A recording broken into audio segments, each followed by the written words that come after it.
Odegaard, and what about that for a measured ball? Odegaard to deliver. Gabriel Jesus made a late move into the penalty. Jesus turned into the space. Flying stop by Benitez. He just takes the level up in training, in matches to levels that are just we haven't seen from Arsenal. Probably won't get an easier goal, but he gets himself in some fabulous positions.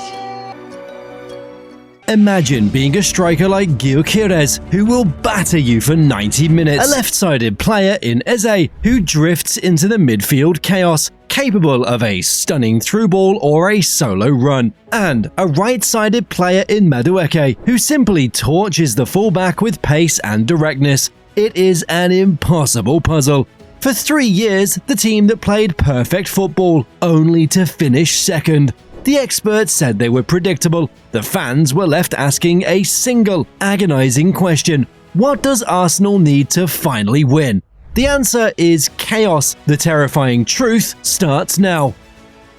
It's a terrifying truth for the rest of the Premier League. For 3 consecutive seasons, Mikel Arteta's Arsenal has finished second, agonizingly close to the title, but they always face the same critique. They were too predictable, too structured, too reliant on the same patterns. They were a chess master who always opened with the same King's Gambit. Beautiful, yes, but ultimately knowable.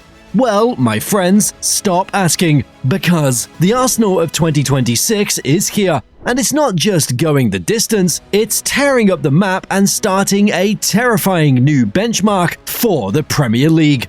Well, if that was Arsenal, then the team we're watching in the 2025-26 season is a whole new force. This is not just an upgrade, it's a tactical evolution. This is Arsenal shedding the last skin of formality to become a machine of controlled chaos.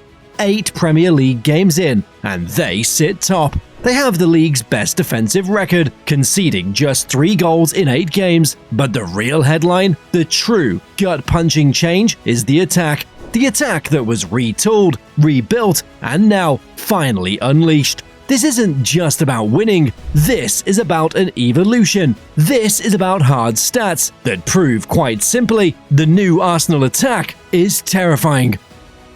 Let's start with the striker, the missing piece they chased for multiple windows, Victor Gyökeres. For years, the central figure in Arsenal's attack was a false 9, a fluid centre-forward, or a rotating cast of talented but inconsistent finishers. Gabriel Jesus was an incredible presser and creative hub, but lacked the sheer number of goals. Kai Havertz brought aerial presence and tactical intelligence, but his finishing sometimes wavered. The signing of the Swedish powerhouse from Sporting CP was not just a transfer, it was a philosophical statement.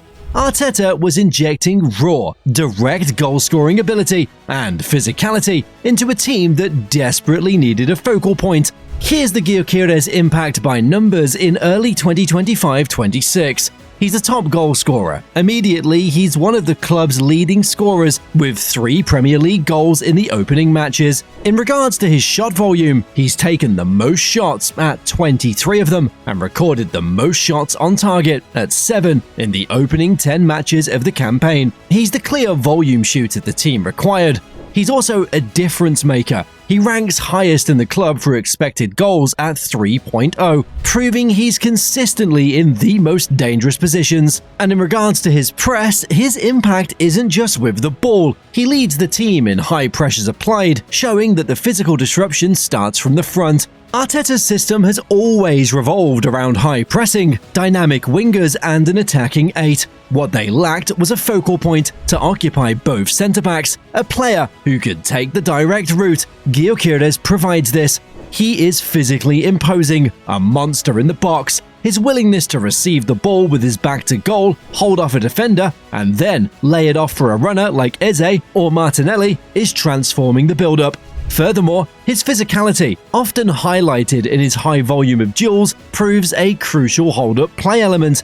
He's not just scoring, he's providing a launch pad. When the ball goes long, he's the target man who can win the flick on or hold off a defender to bring wide players like Saka and Martinelli into the action. The question of whether to move on from Gabriel Jesus is now moot. Gyökeres is the new non-negotiable number 9, bringing in the clinical edge and constant threat that the squad previously lacked. He is the missing link that converts beautiful build-up into devastating finishes. If Gyökeres is the hammer, the two new signings are the surgical scalpels, though both can turn into wrecking balls at a moment's notice. The purchases of Eberechi Eze from Crystal Palace and Noni Madueke from Chelsea were statements. They were a clear signal from Arteta and the new sporting director, Andrea Berta. We will not rely on one man. Let's look at the left. While Gabriel Martinelli and Leandro Trossard are still vital, Eze has injected a new layer of midfield attacker hybridity. Initially, we thought he'd be a pure winger, but Arteta is using him as a floating attacker. He's a master of the half space, drifting centrally from the left flank to link with Declan Rice and Martin Odegaard. His successful dribbles per 90 are immense, and he has 3 assists in the early going. He provides a central drive and ball-carrying ability that frees up Martinelli to take a more central, even false 9-like role when needed. The unpredictability this creates when he and Odegaard are swapping advanced positions is maddening for defenses. Then, you have Noni Madueke on the right. When Bukayo Saka picked up an injury early on, many Gooners panicked. That anxiety evaporated the moment Madueke stepped in. The reaction to the signing was mixed, with some calling it an utter disgrace at the time. Yet, Madueke has silenced every critic. Arteta loved his courage and capacity to repeat efforts, and it's paying off. He has the highest number of open play crosses at 21 in the squad, and crucially, he leads the entire squad for expected assists. He's running at a chance creation rate of 2.8 per 90, just shy of Saka's average from the last season. And he's doing it while forging a spectacular early relationship with Jurrien Timber at right back. This new attack isn't just about 3 players, it's about Mikel Arteta's tactical evolution. Arsenal is no longer predictable, they're a tactical chameleon. In previous seasons, the structure was rigid, built around the inverted fullback and specific passing lanes. Now, with the new personnel, Arteta has unleashed fluidity. The midfield engine, the signing of Martin Zubimendi, and his partnership with Declan Rice has been transformative. Zubimendi, the club's line-breaking passmaster, allows Rice to become the box-to-box weapon Arteta always wanted. Rice has won possession a squad-high 36 times and has a massive 145 total carries. With Zubimendi's composure sitting deep, Rice has the license to surge forward, creating overloads in the final third. The final piece of the tactical puzzle, the element that makes this attack truly terrifying, is the redefinition of the full-back role, spearheaded by the new defensive signings, Riccardo Calafiori from Bologna and the returning Jurrien Timber. Arteta's system has always used inverted fullbacks, but Timber and Calafiori offer something new, attacking output on a defensive base. Here's the defensive attacking threat in early 2025-26. For goal involvements, both players are listed among the club's top performers for goals and assists from the defensive line, Timber and Calafiori at 3 goal involvements each. For attacking volume, Calafiori often stepped into a left-sided number 8 position, allowing Rice more freedom, and has taken a remarkable 15 total shots. For dueling power, Timber leads the entire squad in duels won at 51 and tackles at 31, making him a defensive juggernaut who instantly wins the ball back to launch attacks from the right. As defensive goal scorers, their attacking threat is often seen in set pieces. Timber has scored 2 set-piece goals, and Calafiori has 1, showing that the aerial threat is no longer limited to the central defenders. Because the squad now has positional interchange, the front line now has freedom. We're seeing Saka, Martinelli, Trossard and Madueke given license to swap roles throughout the 90 minutes. When Eze cuts deep, it opens space for Riccardo Calafiori or Jurrien Timber to push wide. When Gyökeres drops deep to hold up play, Martinelli or Havertz are ready to run in behind. Leandro Trossard has become a roaming playmaker, often drifting centrally to open up space for Gyökeres or a late-arriving midfielder. The key stat that defines this change is the spread of goal involvements. After only 10 games, 14 different players have already chipped in with a goal or an assist. The goals are shared, the threat is decentralized, and the opponent has no single player to stop. This is the death of predictability. The best defense against predictability is depth, and the 2025-26 Arsenal squad has it in abundance. This isn't just a starting 11, it's a rotation of game changers. The headline trio of Saka, Gyökeres and Martinelli is terrifying on paper, but the true menace lies in the bench. Leandro Trossard, the Belgian, is the ultimate impact player and the tactician chameleon, able to play across the front line and provide composure and creativity. Gabriel Martinelli, though his minutes have been managed, his influence is undiminished. He recently came off the bench to score a crucial stoppage time equaliser against Manchester City, showing he is still the man for the big moment. His pace provides a counter-attacking threat few teams can match. Eberechi Eze, a summer signing who adds elite dribbling and chance creation. Eze is a nightmare for tired legs and provides a different profile of creativity to Odegaard. Goal diversity. This season, 14 different players have already chipped in with a goal involvement. The threat is genuinely everywhere. This depth and diversity have directly translated into a crucial new element in Arsenal's profile: mental toughness and late-game goal scoring. In the previous season, there were accusations of bottling and a mental fragility when things got tough.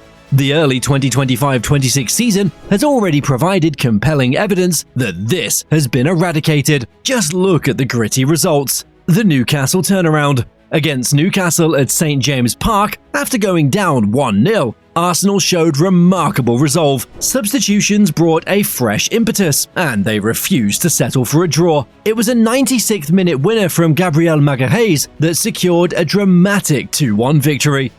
The Fulham grinding. The recent 1-0 win at Fulham was not a demotion, but a grind. These are the points that win titles: the ugly, dominant, late goal wins. Arteta has built a team that is not content with a draw and has the physical and mental stamina to pursue the win until the final whistle.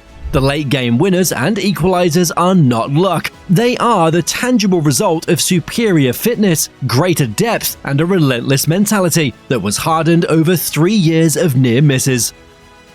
So, let's wrap this up. The question at the start was, is the new Arsenal attack terrifying? The answer? Yes. The terrifying reality for Arsenal's rivals is that Mikel Arteta has created his ultimate team. It's terrifying because Gyökeres has delivered the physicality and goal threat that was missing. It's terrifying because Eze and Madueke have added the dynamic, unpredictable flair and penetration that ensures there is no single point of attack to neutralize. And it's terrifying because Arteta has taken all these pieces, plus the midfield steel of Rice and Zubimendi, and forged a tactical structure of fluidity and ruthless depth. They are top of the Premier League in mid-October. They are scoring freely, and perhaps more importantly, they look unbeatable. The 2026 title challenge isn't a hope or a dream for Arsenal. It's the inevitable conclusion of a perfectly executed, terrifying tactical plan. Let me know in the comments below which of the new signings has impressed you the most, and how far can this new Arsenal team go? Don't forget to like and subscribe for more deep dive football analysis. If you want the deepest tactical dives, the biggest debates, and the raw truth about the beautiful game, hit that subscribe button and turn on notifications. You won't want to miss out on our next video, where we break down their biggest rivals.